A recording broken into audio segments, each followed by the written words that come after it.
Welcome back. Let's find out if we've got anything wrong so far. For that, we go to TV's Andy Levy. What's the good word, Andy? Greg, the good word is a New Zealand TV show about books and the people who love them. It's now in its third season, or third series, as they say up there. And it's hosted by Geoffrey Faber, Memorial Prize-winning author Emily Perkins. The good word is a lively mix of studio and documentary elements, Perkins and an all-star book review panel on the set, and journalist Finlay MacDonald in the field looking at the stories behind famous New Zealand books. A delightful segment that could only be named Under the Covers. The good word airs Tuesdays at 9:05 p.m. on TVNZ 7. Aren't you forgetting something, Andy? Oh, right. It also re-airs Fridays at 9:30 p.m. But no one in the United States can actually watch this, so this information is a tad useless, no? I happen to have a huge following in New Zealand, Greg. New Zealand, 100% pure. I had no idea. Yep. Racist. Remember Libya. the Maori tribe, I believe. Mm-hmm. Yeah. Maori? I saw Once Were Warriors. Love it. Yeah. With the sound off. Libya. Greg, you said by going to war in Libya, Obama pisses off his key supporters, the anti-war left. Yeah, who else are they going to vote for? That is true. Where are they going to go? Nader? Yep. Exactly. Well, actually. Yeah. Michael, you oppose the bombing of Libya, but shouldn't you make it clear that you're also on the payroll of Saif al-Islam Gaddafi? Well, he did pay for me to go to Libya last year, and it is, I can confirm, as somebody who's been on the ground, that it is the worst country on earth. Did you really go? I did. Oh, I thought that was a joke. No, I was in Libya. I had no idea. Yeah, it's terrible. It is terrible. It's like a big garbage heap, yeah. Yeah. With pictures of Gaddafi. I saw a lot of beaches. That are covered in bottles, yeah. I'm sure Gaddafi's little son there was really glad that they sponsored that trip for you. Did you say little son? Yeah. Yeah, his little son. Scamp. Diane, I'm with you. I have absolutely no problem if other countries are going to take the lead in Libya. But here's the thing. Remember how at the first Pentagon briefing, we were told that more than 110 Tomahawk cruise missiles were fired by U.S. and British ships and subs? I think 100 of them were U.S. missiles. Well, it turns out, I think the last report was that 2 of them were fired by the British. Right. Yeah, so it'd be nice if someone else would take the lead, but I haven't seen it happen yet. I agree with you. It doesn't look like it's happening anytime soon. Yeah. S.E., you didn't seem to like the idea of France taking the lead. Does it really matter, though? It's not like Gaddafi's a threat to us. Well, France took the lead in that they came out first, Right. but you're absolutely right that this is going to be ours. We're going to be blamed when this goes sour, and it will. Trust me, Gaddafi is going to be back in power in no time, and it's going to be our fault. No, he's going to be back in power, but at a local convenience store. Oh, I hope so. Yeah, in the Upper West Side. Yeah. Working out a deal. Michael, the British Parliament a little earlier voted 557 to 13 in favor of the strikes against Libya. Isn't that quaint that they vote on stuff like that? Who are the British? They're the people that shot the 2 missiles, right? Yeah, exactly. Yeah, no, that's great. I really appreciate that. Yeah. You know, I thank all 570. How many of them? 78. 557. Yeah, 557. whatever. Yeah. I'm dyslexic. Yeah, all right. I will say, if one Tomahawk happens to go off course and hits wherever it is Al-Magrahi is staying, the war will have all been worth it. I think you're right. Yeah. Not exactly on Budsy, but a good point. No, I'm allowed to speak my mind, sir. I don't recall. This isn't Libya. Bill Gates says liberal arts education is worthless. Steve Jobs disagrees. Greg, you said Gates made his comments at a meeting with U.S. governors last week. Then you said that Jobs made his comments at the same meeting. No, Jobs made his comments at the unveiling of the iPad 2. If only you could direct that to the person who wrote that. Well, I can't because he's not on TV. Oh, okay. That liberal arts rhyme was pretty awesome, though, wasn't it? Yeah. Oh, did you write that, Bill? What? No. No. Okay. I just give credit where credit's due. And the Right. copy song. Essie, you mentioned that you have a degree in art history. Can you talk at all about Kandinsky? Actually, I can. Yeah? You know, I could, for example, tell you that the Impressionist period heavily influenced Kandinsky's Blue Rider period in the abstract expressionism movement, but that is only useful if I want a job at Media Matters. That's a good point. Did you get those earrings from the Museum of Natural History? No, but I do have I have a Kandinsky tattoo on my leg. It's a museum, right? Did you? Yes. You know, he was heavily influenced by music, Essie. Yes, I am aware of that. Yeah, okay. I thought you might be. That's why he named his bigger paintings improvisations and compositions. You know, Well, I I feel thought the like I'm smaller at ones- a I thought the Berkeley smaller coffee ones were shop right now, and I'm improvisations. about to throw up. You're wrong. Okay. No, I take your word for it. Bill, you can't iron your own clothing, seriously? Say what? You a grown-ass man, you can't work an iron? I've never owned one. I'd be worried I'd burn something. You would. Just absolutely pathetic. Again, that is not a And that is, no, that That absolutely is is. not I'm buzzing your life right now. pathetic. I don't remember reading that in the back page of the New York Yeah. Times. Greg, you said they should make you double major or one of the majors or something like change a tire 101. How about you just learn to change a damn tire on your own? The two of you, seriously. Because I learned to change a tire when I get a flat tire. Right. And I don't really feel like going out and practicing. So it'd be nice to have like a little class. You get up and you change a tire. It'd be kind of Isn't nice. that's the same as practicing? I'm not going to practice. It is practicing. I want to get credit for you know it. what? And you wouldn't go to the class either. It wouldn't just be tire changing. It would be a lot of changing things. All sorts of changes. Yes. Unbelievable. Yes. Twitter making people jealous. Michael, you said you read people's tweets and you're glad you're not in Switzerland with a bunch of 5'1" guys who got beat up in collge. Cheap shot at Greg, dude. Who, Greg? Yeah, Yeah, cheap no, shot, I was man. talking about Cheap Greg. shot. You're the only one who picked up on that. Yeah, I know. Okay, quickly. Boy says he saw heaven. Greg, you mentioned that Colton, the boy, described his trip to heaven after his appendix burst. When you had your appendix trouble a couple months ago, did you pay a visit to hell? Yes, I did. It was not pretty. I don't even have an answer for this. Yeah, okay. As you can tell, Yes. as I awkwardly suffer Yes. an answer. Yes. But Andy, Yeah. I just went to hell. Yes, you did. Took us with you. Yes, Yeah. I took all of our viewers Yes, you did. on a little voyage, Little field trip. a little field trip to hell. Awkward silence hell. Essie, are you concerned that nobody in heaven wears fake glasses as part of their shtick? Good God, man. I'll have to come up with something totally new up there. Yeah, exactly. Yeah. By the way, Jesus had sea blue eyes. And Jesus. a smile that Jesus- lit up the heavens. Jesus from Bethlehem in Israel had sea blue eyes. Yeah. Remember who his dad was, Andy? Well, I know that Willem Dafoe did, okay, in The Last Temptation of Yeah. Christ. Yeah. So I get it. Just lastly, Michael, you said this happened in 2003 and asked if it just took the kid a really long time to write the book. Well, Yeah. he was 4. Yeah, no, that's a good point. Maybe cut him a break. I'm just jealous that he is 11 and has a best-selling book. Yeah.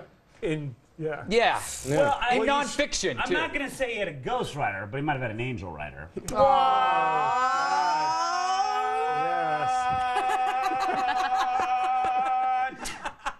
Man.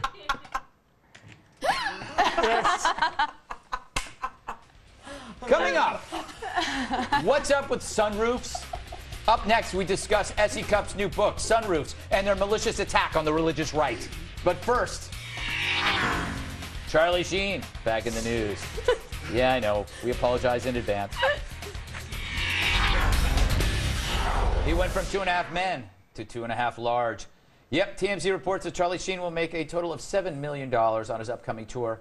It's called Charlie Sheen Live, My Violent Torpedo of Truth. I wonder what that means. The one-man show will feature Sheen trying to do comedy for over an hour. I know. Wow. He's scheduled to perform 21 dates and get 85% of the profits, and his projected cut is more than $250 grand per show. He'll also rake in cash on some after parties. Translation, Charlie Sheen will die at an after party. Meanwhile, NBC News is reporting Sheen has been offered his job back, but discussions are ongoing. Anyhow, let's discuss this in our lightning round. Oh, that's nice. Diana, you think people are gonna go just to see him melt down? I don't understand why you would go at all. I get bored after seeing him go crazy for like 5 minutes. Could you imagine watching that for an hour? It just gets old. Yeah, I think it's because they want to get close to the Sheen, don't they? Yeah, I Instead want to they- get close to the Sheen. You want to be close Yeah, to the Sheen? The Sheen of the Sheen. Do you believe he's gonna get his job back? I don't even know what his job was before, to be totally honest. I know that he was on a show that had a child and John Cryer. Yes. I saw that in the newspaper. Yeah, that was very John good. Cryer was on it, Ducky. And so I'm just rambling because I don't know what the show it's is. all right. You're But not- I think he should get his show back There you go. for no reason. I was waiting for the Yes. outrage. Yeah, I'm outraged. Essie, how is he going to do this when he can't smoke? Because where he goes, he smokes. Don't know, don't care. Just know I will be there. Didn't mean to rhyme, but I mean the only thing missing from the celebrity train wreck was always the live show. Yeah. And I have tickets. I am there. I cannot wait. You have tickets? You mean I the have violent tickets. missile? Do you really? Year plus one. You have tickets? Are you lying? I am not lying. I'm I would going. love to go. I got Are you tickets the day they effing came out. What For can the I violent do missile? for year plus one? I have a +1. I'm a +5. We're going to talk about it. We're going to talk about it on the SC Cup show. But I will tell you all about it, I promise. I can't wait. Bill, real quick, I want to show you. This fella got a tattoo. Can we show the tattoo? It's a Charlie Sheen tattoo. I think this guy was in. I think he's in Canada or something. Anyway, Bill, No, he that looks. guy's He doesn't Asian. look. Does he look like Charlie Sheen? He does. That's a great tattoo. And the guy that owns that tattoo is part of the coalition of the winning. Yeah. And I want to be a part of that. I plan on drinking and drugging my way to a new promotion. Much like Charlie Sheen just got. He's going to dump out of it in a week, I predict. Okay. CNN report attempted to identify why there are only 450 airline pilots who are women in the entire world. 450. Possible explanations include the high cost of training, very few female pilots in the military, which makes sense, and stiff competition in an industry where seniority is everything. Also, they're chicks. Right. Says a sexist somewhere at home. Fie on you, sexist at home. Women are just as every bit as equal as men are. Okay. I have to keep it there. Diane, should airlines be working to hire more female pilots? I don't know really how you can work harder to hire a female pilot, not if they don't know how to fly. Yeah, that's true. I mean, I don't really care who's in. Maybe they should call it something other than the cockpit if they want more females to go there, okay? I had no idea where that was going. Very happy about that. See, maybe women just don't want to be pilots. You can't hug a child with airplane wings. Wow. Isn't that a country song? Yeah, I think it is. That's a really bad one. Merle Haggard song. Yeah. No, I think this is really easy to explain. 2 words: Amelia Earhart. Really? If Chuck Lindbergh had disappeared, I'm telling you, there'd be no dude pilots. I had no idea. No, I don't think. I don't know. I do. Michael, Yeah. as a sexist, you were telling me in the green room that you refuse to fly if there's a female pilot. Oh, God, never. Yeah. I don't like ladies. In all sorts of different areas of life. No, I mean, it is like the one thing where you can't fake it and say, like, well, we need to hire a couple of extra ladies and just put them in the cockpit. Yeah, there's no. Because, it's a bit of a liability if you're, Well, you actually, I was skimming. I was joking. He didn't really say that, but you did say something right. It's like this is an industry where stressing diversity. No one cares. Yeah, no, I can't remember who said. I'm probably stealing it from someone who said that you don't want to fly an airline whose motto is "We put diversity first." Yeah.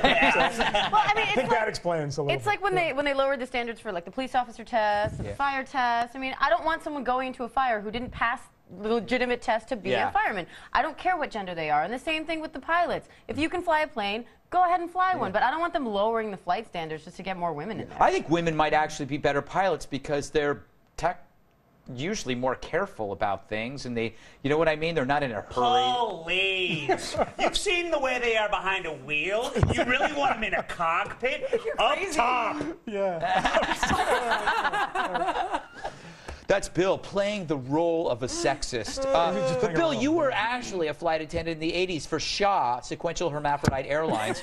What was your take? I'm a dude. Thank you very much. The charade will end right now. And I will say there are not many male stewardesses. And those that are usually go crazy. They're called stewards. Well, that's probably why. I'm taking my point back. All right. I don't know if we came to a conclusion on that, but I say, you go, girl. Oh my God. Last topic, survey for Men's Health. I can't believe I did that. I think that might be the only time I've ever said that. So flight training. All right. The survey found that 1 in 4 brides didn't like their proposals. Reasons for their dislike range from wishing the proposal was more romantic, more original, more private, or that it was too over the top. Diane, why are so many women ungrateful? From which category? The proposal without a ring part, or the told everybody else before they actually told her part? I mean, which one of the categories did you have a problem with? Oh, I never thought of those. But they never didn't bring up the ring, did they? Let's see. What makes a bad proposal? What would be the perfect Proposing? Yeah. Not interested. Immediate turnoff. Don't propose. No, but I mean, this is not at all surprising. I mean, women are raised at a very young age to plot this moment out in their head, every detail done, so God forbid the dude deviates from the script that she's been clinging to for the past 25 years. He's screwed. We do not make it easy on you guys. Women. Yeah. Phil, how come you've never married any of the mothers of your many, many children? I don't know where they are, Yeah. which, good thing. And secondly, kind of what Macedo touched on, all of those are red herrings to the fact that they didn't like the ring, they didn't like the ring, and they didn't like the ring. The Rock wasn't big enough, The Rock wasn't big enough, and I've lost my train of thought. It would be great. Women are greedy, Greg. It would be great. And they can't drive. It's that you're going to be really impressed by the ring, and then you take them to the movie. And then scare the bejesus out of them and steal their wallet. Exactly. Yes. That's what's a good proposal. I hate the over-the-top proposals like you do it at the Jumbotron. I hate Oh, that. those are romantic. Yeah, I Never propose via Jumbotron, ever. I proposed to my wife, and if you're watching, Joe, and I apologize for this now, at an arena football game on the Jumbotron. No, you didn't. No, you Did didn't. you really? No, I didn't. Does arena football even exist anymore? You know what I kind of recommend? This is true. My brother, my middle brother, Jonathan, he proposed right outside of a dumpster on the way to a restaurant because he figured that's the one place she'd think he wouldn't propose. All right. Oh, that's really good. On a depressing note of, like that, we're going to take a break. It's romantic. When we return, we're going to do some stuff. Fun stuff. And you're invited. Not you, though. That guy in the robe. Yeah. The guy in the robe. Stop watching you. Not you.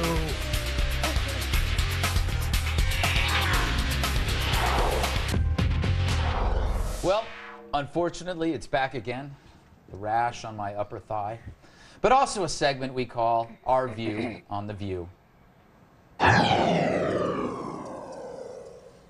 This is where we dissect a clip from our favorite daytime dirge. I think you'll find the opening of today's show was rather gloomy. Welcome to the Dapper View. I mean, my God, you guys looking like something edible and you looking magnificent. You're back. Tell us everything. Where you been? We missed you. Oh, I missed you. Well, so let me describe what you know. They love hats in England. Yes. And I don't. Yeah, that's right. And I don't know whether they love hats because it's a very fair complexion or the pigeons. It's about my speed. Wow. I enjoy it so much more when it's like that. Yeah. Or was that the way it always is? It's the way it We're going to close things out with a post-game wrap-up from TV's Andy Levy. Boo. Jerk. And to see clips of recent shows, go to foxnews.com/redeye.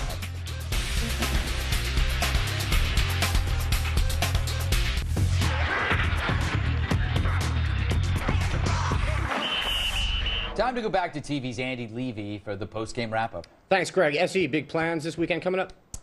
Yeah, I'm going to Santa Barbara for the first part of the weekend to speak at an event at the Reagan Ranch. And then on Monday, I'll be speaking at ASU. So if you're in the Phoenix area, come on by and say hi, but don't be scary. Okay.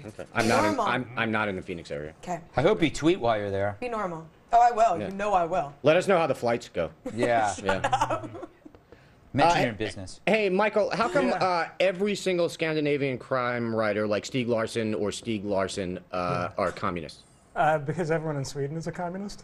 Doesn't Okay. that? Yeah, just kind of follows. Yeah. Yeah. Yeah. All right. There you go. Thanks for clearing that up. No problem. I'd be happy to any other Swedish questions you have. Okay. It's a really interesting post-game question. Yeah. Yeah.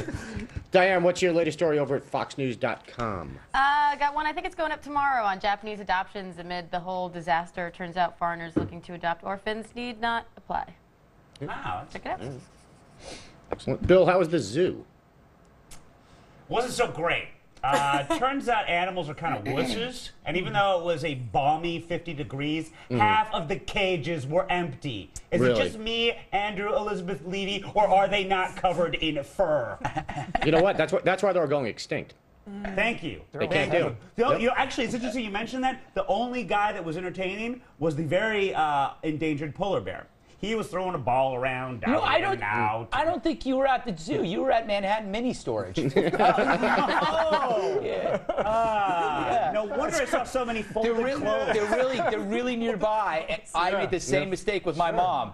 Wow. Yeah. Well, they And did have you the left, but you bald-tailed left her there, squirrels. Greg. All right. Greg, you left her there. I did. I did. Hey, you know what? We got to go. Go. Andy, see you later. Everybody else, you know, that's how it works here. Goodbye. Great job.